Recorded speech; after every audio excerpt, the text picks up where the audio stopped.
Hello, hello, happy Tuesday. So good to be connecting with you. I hope that you're being thoughtful this Tuesday. When I reflect on my process and understanding why I think perspective taking matters so much, is that I can't help but think about the fact that to me, it's almost like I get to relax when I take into perspective someone else's point of view. And you may wonder, like, how is that relaxing? Because I don't have to hold on to an assumption. Like, I get to allow whatever occurs to unfold. I get to allow people to be who they are.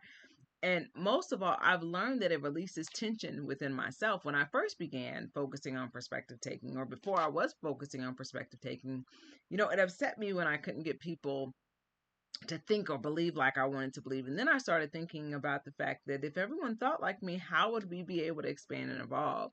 So I gravitate more to various perspectives because I want to grow, I want to expand, and I had to let go of some of that tension that I felt because I was holding on to a perspective.